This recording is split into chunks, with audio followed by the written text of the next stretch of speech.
Hello and good morning. It's been a while since I've been able to be on. I'm so sorry for that. Oh, what? It was Wednesday, I think. Wednesday through Friday. I had a sort of like just work stuff we had to do to get stuff done. And now we're gonna have to do a schedule change. But I'll wait until more people are here to discuss sort of like what that's gonna be and what that's going to look like. However, we do have a comment. Let me see if I can find that really quickly. I have a comment on a YouTube video that found another bug. So I want to go to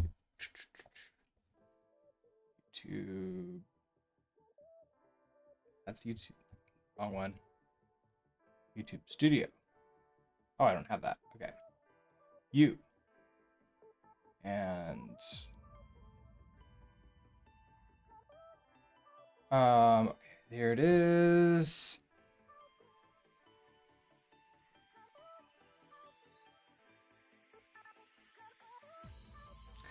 Let's see. When you create a second component, inserting it into index never changes from 0.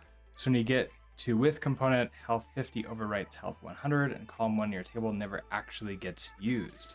Okay, so that's what we want to check out today. Is this statement, which I don't think I have a way to. Hold on, let me go into secret stuff so I can go find this. Where is it? Comments.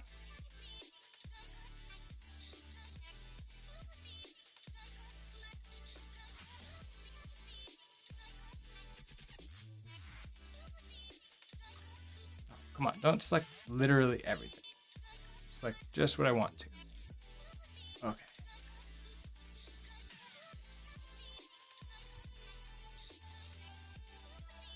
All right, I think I got that there. I've also sort of like during that time, sort of like in the off time, I ended up changing my desk sort of arrangement around, and I'm using this slightly smaller desk here. My other desk is sort of like on the other side of the room, but that does mean I only have room for one monitor here. So I'm doing a one monitor setup right now for this, which is it's gonna be interesting. I've got an iPad to sort of like look at chat, but I can't actually see the preview. Because I forgot to log in to the actual like Twitch page. So there's that. Let's see. I want to open up. We're gonna go take a look at the Rust ECS stuff again.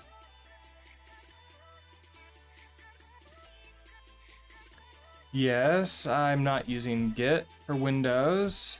So that's good. Let's see, let's improve our skills.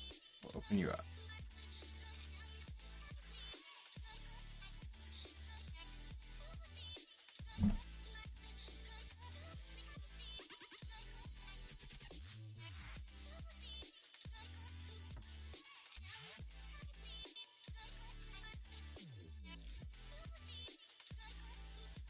Okay, here. So what do I want?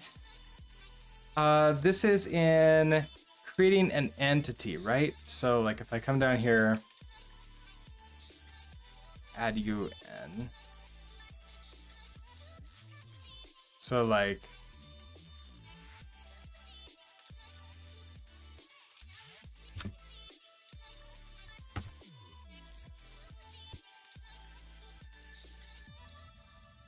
okay,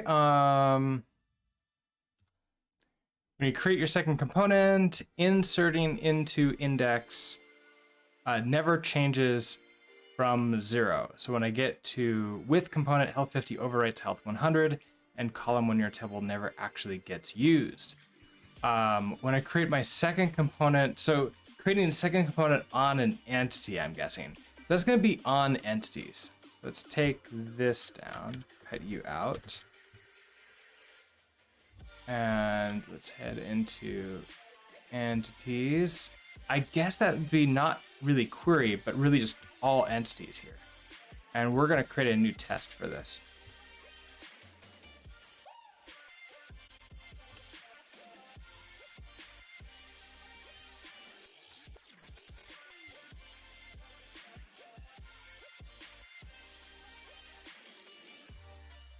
Ah, come on. I changed my mouse position. Now I'm keep on hitting the mouse wheel. It's just not as nice. Maybe I'll just throw you up. Put you up here. Okay. So okay.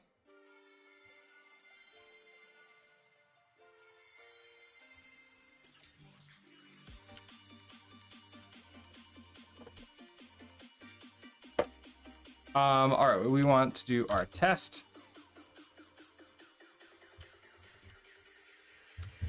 All right, so for this, I want to create a function. This is going to be inserting into an index never changes from 0. So, I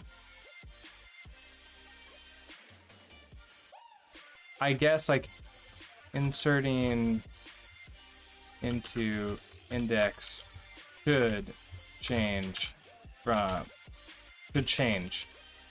when I guess like inserting index should change when adding components.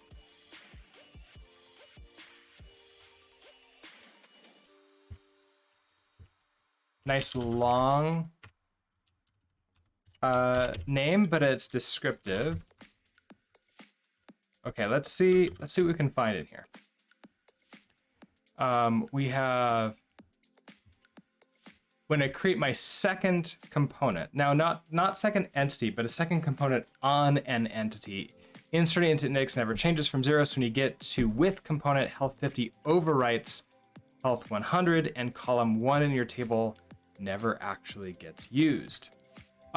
So we should verify if that's actually true or not, and like how to fix it if it is. So let's see what we can do here.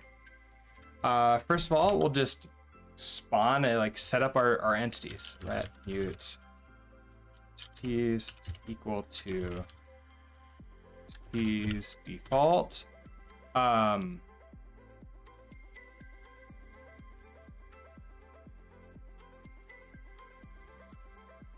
Inserting, okay, so then I want to register 2 components.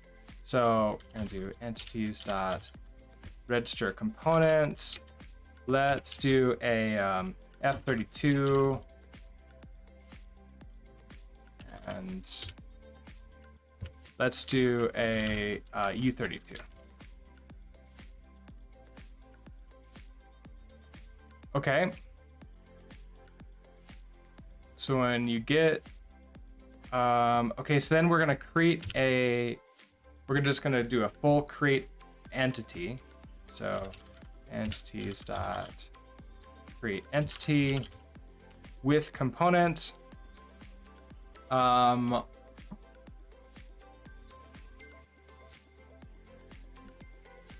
So this is gonna return a result, and we give it some data. So let's give it this this F32 first. So we'll do like 100.0 F32. Sergio Quijano. I'm sorry, I probably pronounced that horrifically. I'm so sorry. But hello, good morning. Okay, so if I just do 1. Now, inserting into index. Oh, you should be able to find that up here. That should, right here. So inserting into index, this should update consistently for us. And we can see that it gets updated. So in create entity, we figure this out in map -1. Okay, so we do all that stuff with component.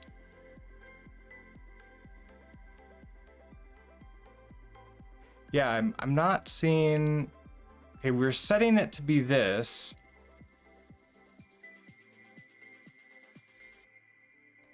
You've got the hardest Spanish name.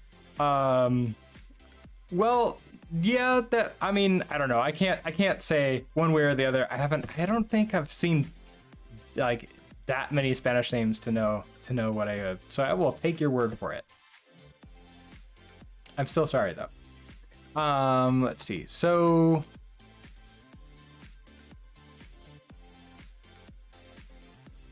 I have to remember how this entire thing works. So inserting engine into index, we're storing it here.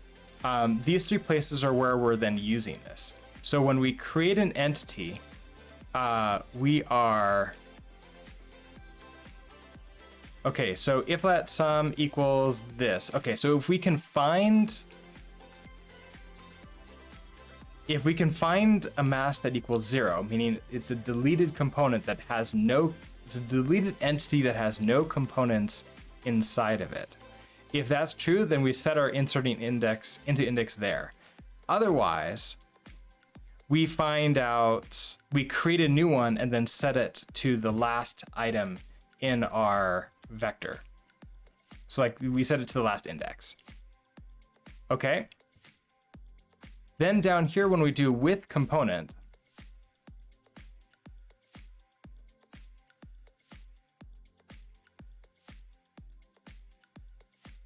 index equals self, inserting index. Right, because this is going to be the same index down all the way like that. Because the way this is working is this is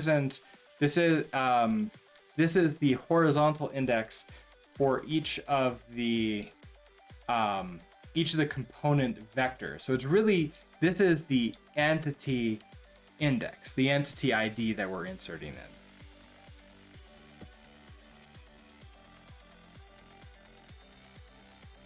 So at this point of time, heck, right after we do a create entity, and this returns a mute self. So I could do like a let mute partial created entity, like creating entity.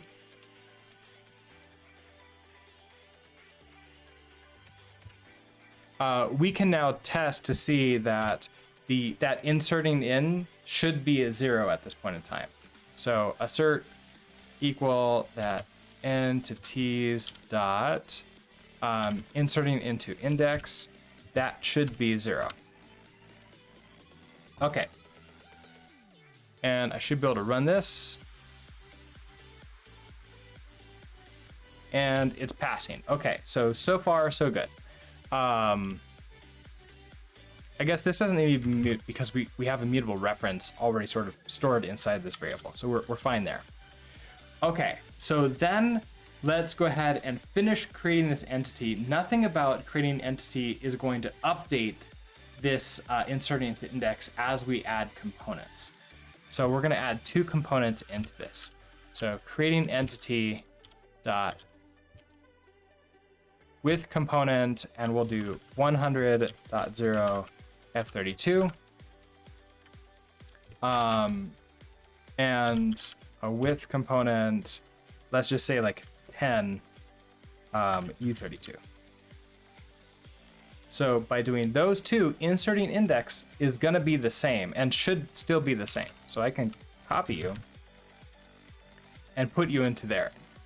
Everything should still be happy. Can I borrow? Oh, I don't want to actually take ownership of this. So I'm surprised this should clone it, right?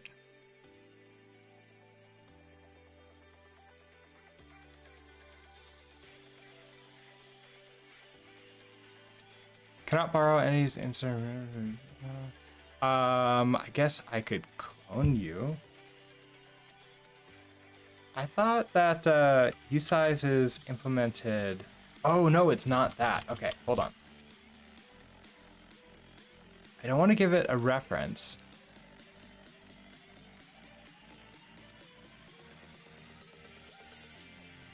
So, and oh, it's because of this. It's because of this right here.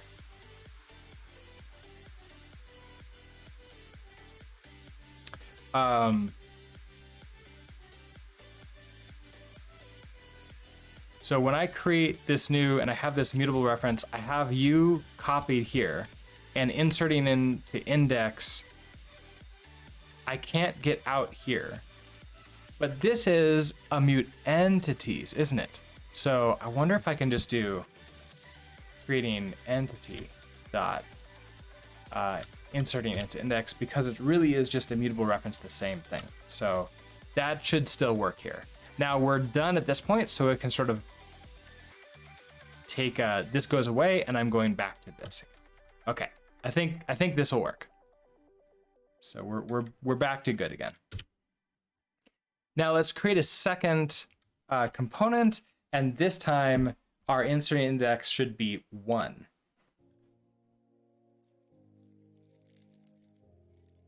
So this is the only thing I need to do is sort of like redo this again. So let's start with do a little bit of comments here to sort of like document what we're doing. So inserting a component into, I guess, inserting an entity with 2 components. Make sure that inserting into index is correct.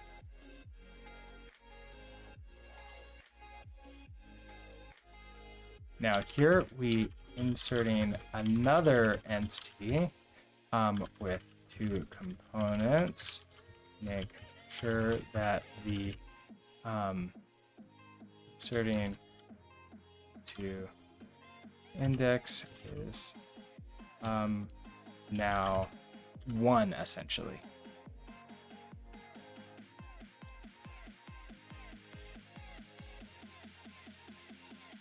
Okay, so go. Okay, so we do this. We create our entities again. We insert equal, create an entity, insert into index. Now you should be 1. We create our entity. So let's do like 110 and maybe 20 is what we're going for. And then we insert into index, and you should still be 1 at the end of that. Let's run you. And we're good. Okay.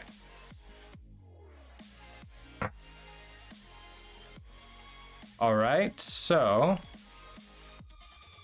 now I guess like to fully sort of like test this that it's working the way we expect it to, let's delete.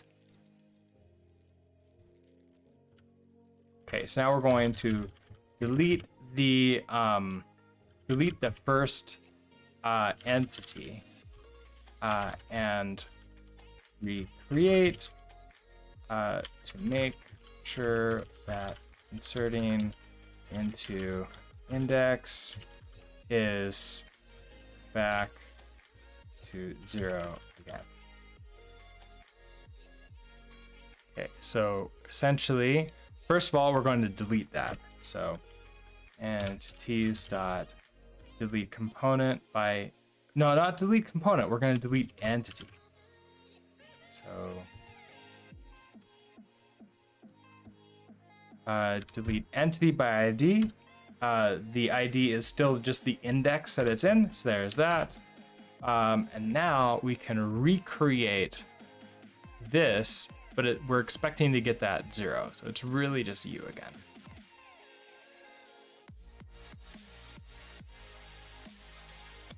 And I expect that this should work. And it does. Okay. So I think let's relook at this again, make sure I'm understanding this this bug report correctly. So when you create your second component, inserting index never changes from 0. So when you get to with component, health 0 overwrites health 100, and column 1 in your table never actually gets used. So I think that's because clearly we have everything in here. And if I were to sort of like take a look and write and print debug out, I think we'll be able to see that. So with component.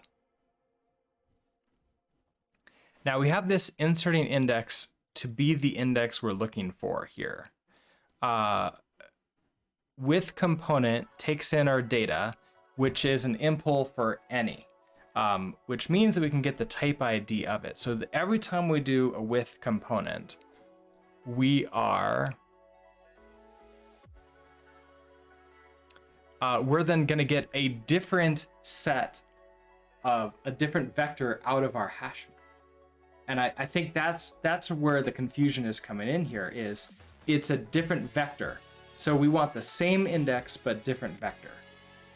And that means that when we do this insert in using the same index, we're not overwriting the same data. We're inserting basically new data for every type of one. Now we can't have a with component with the same type. And that's the reason why we have to have those wrapper types in order to, like, you know, help prevent that. Otherwise, we're just going to end up getting, it's not going to be that great.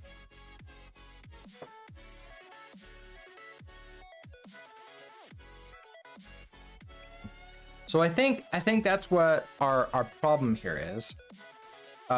So what I want to do, I think I'm going to respond to our user offline after the stream. I don't have like a note here for myself. I'll just have to remember to do that.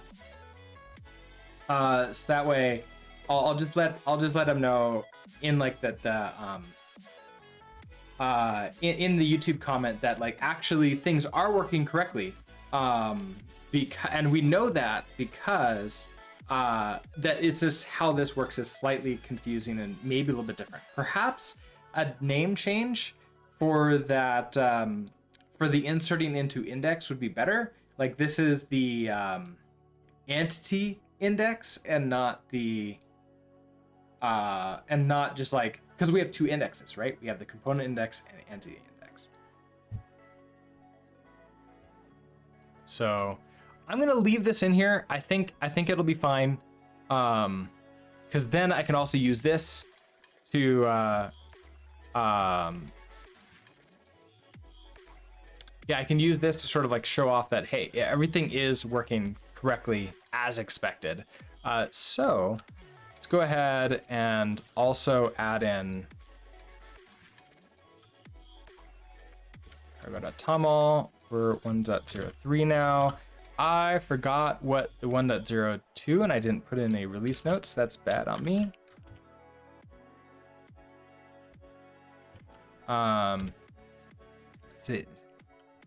It was another bug that we had found that we were fixing, and I can't remember what that was.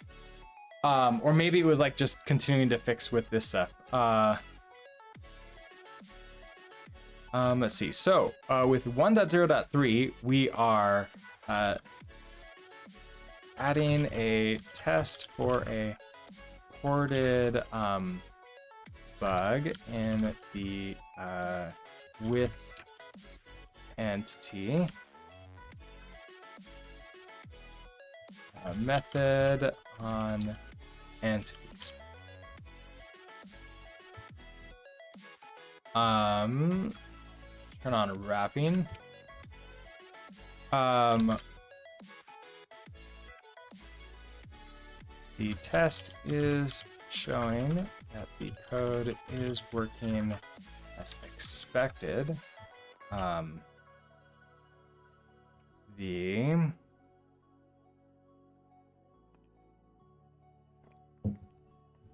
The test is showing that the code is working as expected. What was it called?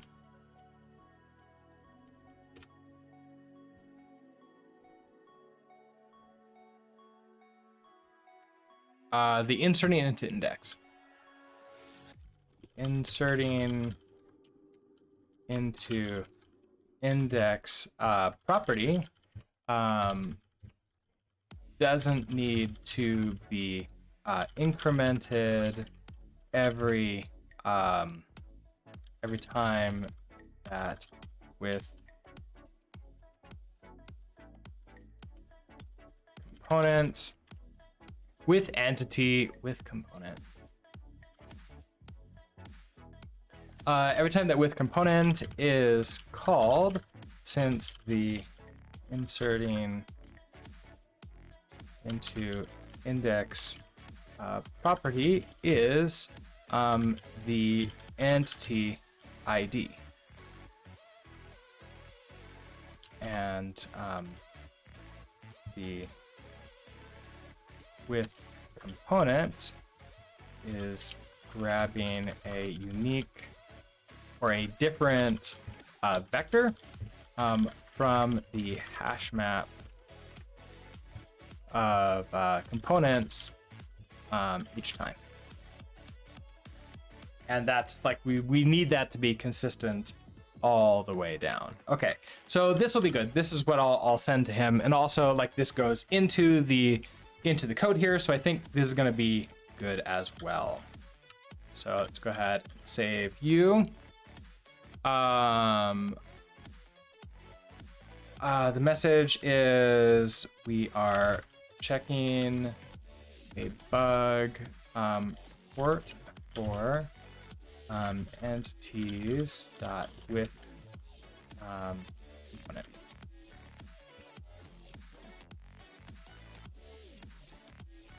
Merge conflicts. What did I do? Oh no, it was oops. Okay, fine.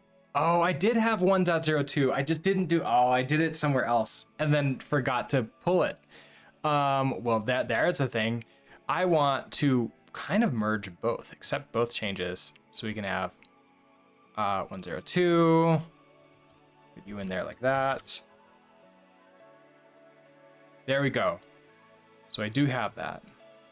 All right, so we're good to go here now.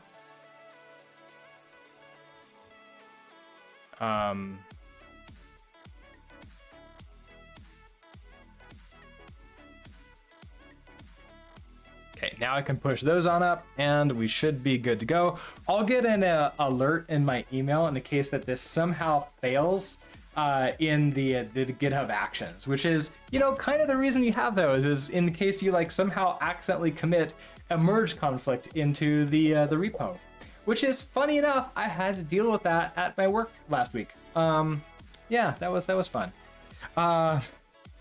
MTD raw dev, a story of your life. Oh, yeah, story of just dev life, right? I remember like somehow like working solo. I was like, how do I'm the only one who touches this. I'm the only one who has push permissions. How did I give myself a merge conflict? And well, it's like, oh, right, because I was on another computer and I wanted to update the README because I forgot. So I did the entire dot thing. Because if you don't know about this, there's a really cool thing you can do. If you go to any repo in GitHub and you just hit dot, it opens up VS Code in your editor. Now it doesn't have like Rust Analyzer installed in it. I don't know, like it recognizes that Rust the language is in here, but I don't think that it has, like there's no extensions installed. So it's really just a bare bones editor. Well, I came into here, I then went into the README and updated it here. I added this 102. I then created the commit, pushed it up, thought, okay, we're great here. Forgot that in the code space that I have, that's not kept up to date automatically. I had to pull the changes first. And of course, then I went and updated the README. So yeah, gave myself a merge conflict. It wasn't bad, so we're still good. But yeah, this is a really cool stuff. Sort of like thing to play with if you ever want to, or if you ever need to program on something in which you have you don't really have a normal ability to run computers, so like an iPad, for example, as long as you have an external keyboard to press dot. All right, let's go back to this. Okay, so thought about blocking direct pushes to main for yourself, forcing yourself to do the PR. Yeah, I've done that in the past, and I'm generally more inclined to do that in a team-based environment. I usually end up just getting pissed off at myself and then turning it off if it's just solo and me, which is like, take that what you will. But in a team environment, oh yeah, I will protect main completely.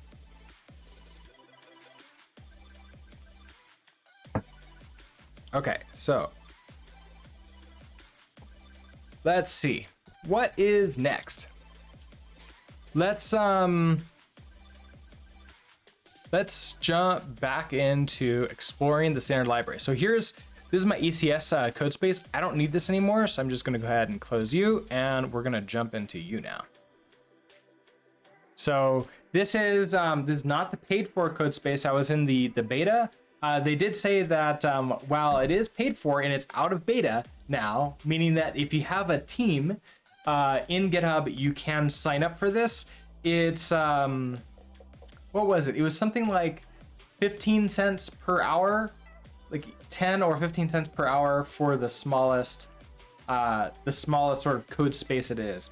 I'm pretty sure they're giving me something slightly smaller than the smallest because I started using it at work. Because we're doing a test to see if this is going to be cheaper than like all the other setups for all the other developers, and we don't have to buy the most expensive computers and everything else, but still have like a good environment, like dev environment. And it's not been terribly expensive for me using it as my primary system so far. I'm liking it a lot.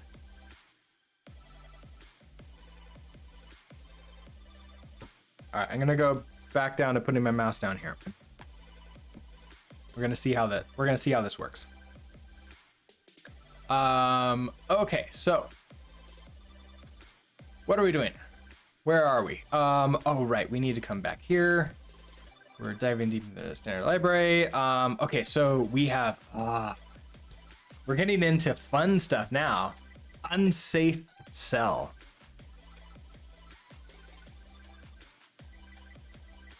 If you go to you. Now, I've seen unsafe cell used in almost every single public, like the professional ECS libraries. So like Hex and Specs, and those are the two ones that I've really dove deep into. They're using unsafe cell to make things a little bit faster, a little bit better. I think I remember hearing when I was watching John Hu's talk about RefCell that unsafe cell is used behind the scenes behind RefCell. So I think this is basically how you create an unsafe, a RefCell. But we're gonna find out. So unsafe cell.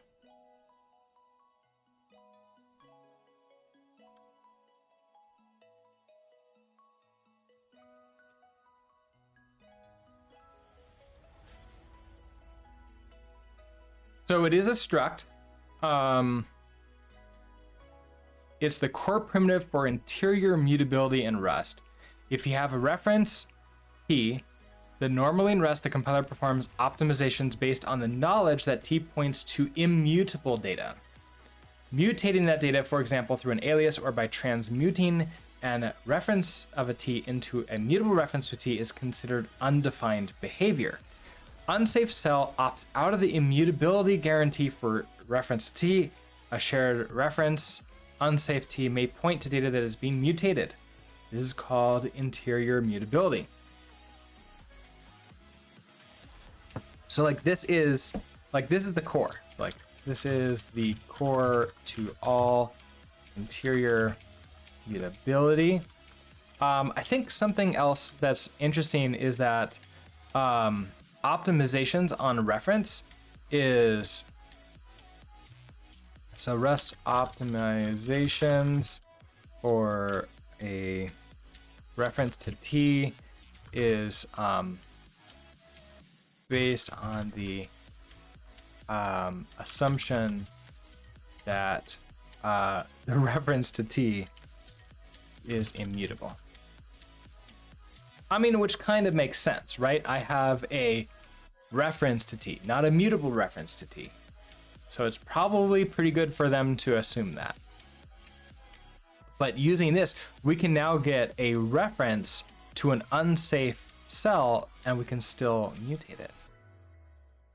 All other types that allow internal mutability, such as cell T and ref cell T, internally use unsafe cell to wrap their data. Okay, so this is cell.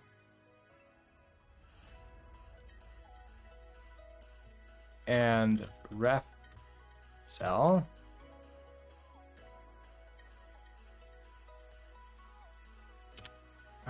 Use unsafe cell for their interior mutability.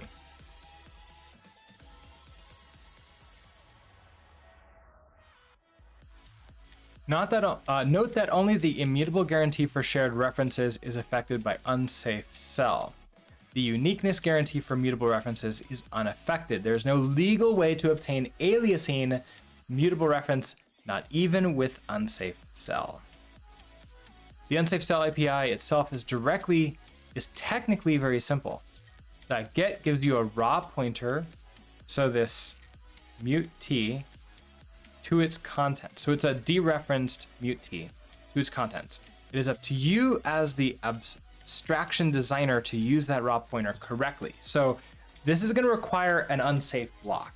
The unsafe block in this case is not saying that what I'm doing is like illegal and I'm suddenly making it legal. It's really just saying, hey, developer, you are now in charge of making sure you do this memory management correctly. Otherwise, everything is going to go wrong and it's your fault. The precise Rust aliasing rules are somewhat in flux. The main points are not contentious. So I want to kind of like play with this just a little bit to see, can I create an unsafe cell before I read the rest of this? Like how intuitive is this? So we're going to come back into here and we're going to go into unsafe cell.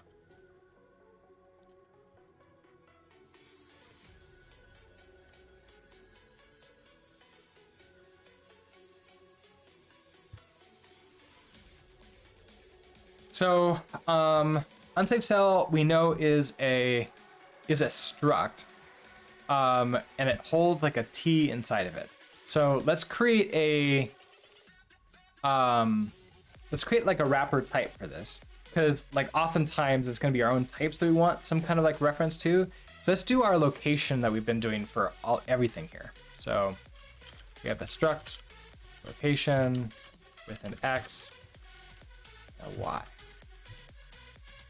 Now I want to be able to get a unsafe sort of like location around it. Now, if I do like a ref cell, so if I create like my own version of a ref cell that's going to like store that, can I do that here? So we have like maybe a struct, and this is going to be like custom ref cell. And so we want this to be sort of like our pointer to location, maybe. I'm not exactly sure what we need to put inside of here. Probably an unsafe cell, I guess, is what it's going to be. So we're going to have our data, which is going to be this unsafe cell.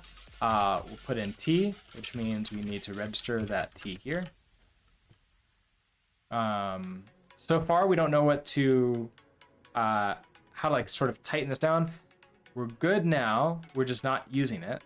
It's not telling me I need unsafe at all. Let's create a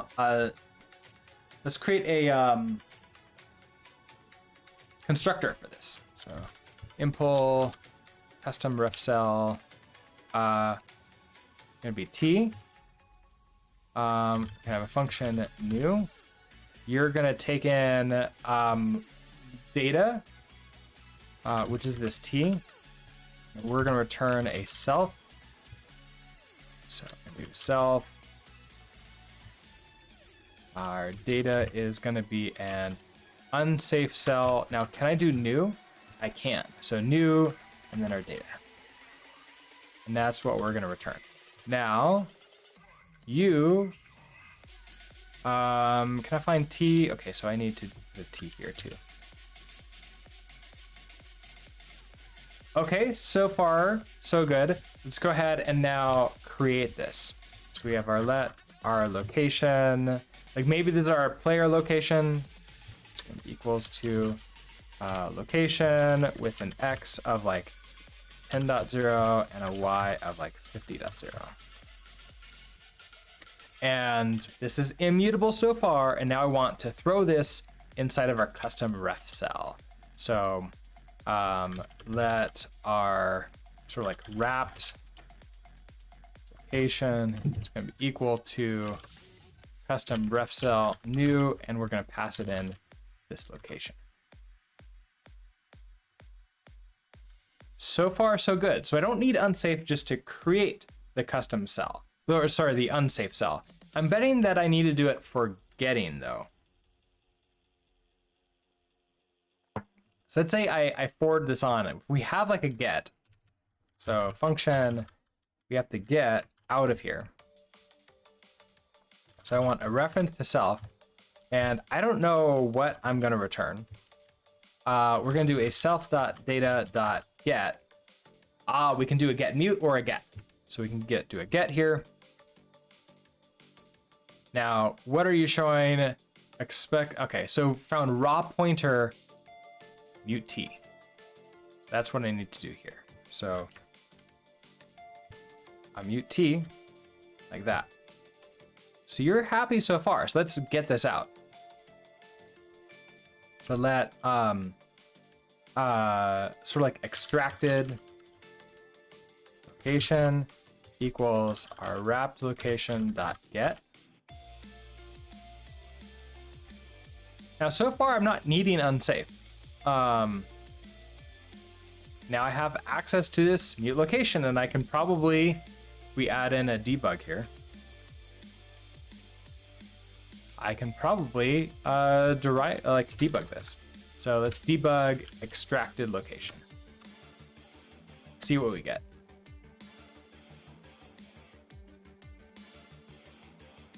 Now notice, look at this, extracted location equals, and this position in memory is what we're getting at here. So I don't actually get, like, I can't debug the actual location that we're expecting here.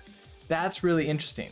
Now, can I get actual information out of you? So like .x. So can I see that 10? No field X on this mutable location here. It's a raw pointer, try dereferencing it. Oh, okay, so I have to dereference you. Then, so it's almost like a double dereference. That's not what I wanted.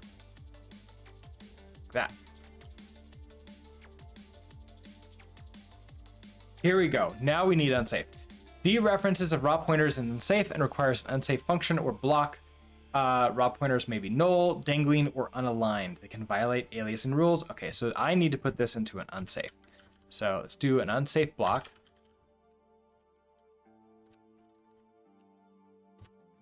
Like that. And now this works. Okay, so I'm able to get that out. Also, I don't need to do this X there, I'm betting. I can just dereference it exactly like this. Can I?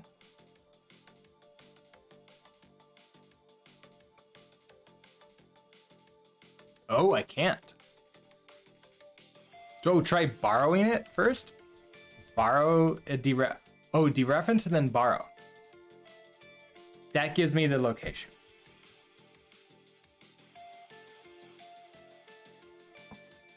So interesting.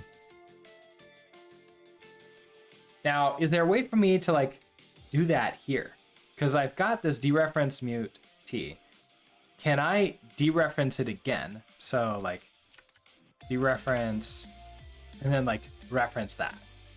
Well, will you allow me to do this? So, I want to do a get like as not as ref. Guess I'll just do like that. But you're gonna tell me this needs to be unsafe, right? No. Expected reference. Found a reference to that. Oh, I think what I want to do is just say, this is what I want. Just a reference to this type. Now I need to say that this function is unsafe. And we're happy again. But now this get is unsafe. So I need to move this up here. And we're happy again. So this is working.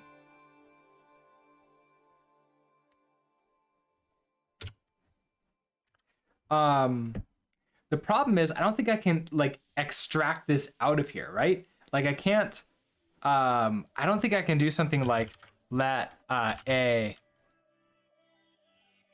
equals like this unsafe take you and like return the extracted location. Like I don't think I can do that.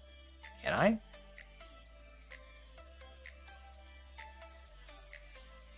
And let's just go ahead and debug A. So here, let's remove you. So we'll just do this get in an unsafe here, extract out this reference to the location, and then we can debug it outside of the unsafe and continue to use it, which apparently I can. So we can minimize the unsafe to this like this location and also this function. So that's pretty cool. So essentially we can create our own ref cell essentially if we really wanted to. Let's do that get mute and try to mutate it and then like get it again and like sort of like see how that goes. So we're gonna have an unsafe function get mute. So we'll have a reference to stat. We're gonna do a mutable reference to t. So I want to probably do the exact same thing. Self.data.getMute, and we're returning this. Expected mutable reference found. Okay, it's still. Oh, can I?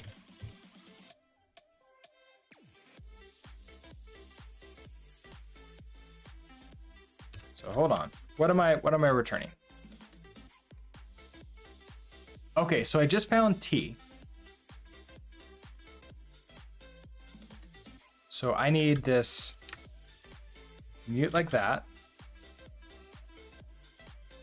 Okay, so I need to then have self be mutable reference here, and now this works. We're still gonna have to have an unsafe here at this point in time. But let's go ahead and extract this out. So we have our wrapped location. I want to be able to mutate this. So that's gonna be let like sort of like our unwrapped location. So unwrapped mutable location is gonna be equal to an unsafe. We're gonna have our wrapped location. We're gonna do a get mute, and that's pretty much it. That now gets us. Oh, and this now needs to be mutable. That gets us you. We can now mutate that supposedly. So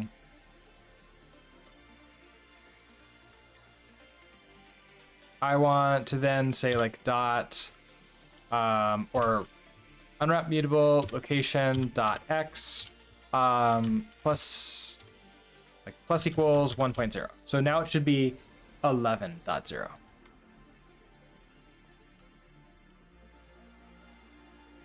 Now let's do let's rename this. So this is gonna be the unwrapped immutable. Location. Here like that. And we're able to do that. So that's like not very hard to do. We can do some interior immutability and sort of like understand what's happening behind the scenes with ref cell a little bit here, or maybe cell. I'm not doing any reference counting, so it's obviously not like the RC part of it, but I think this is kind of interesting.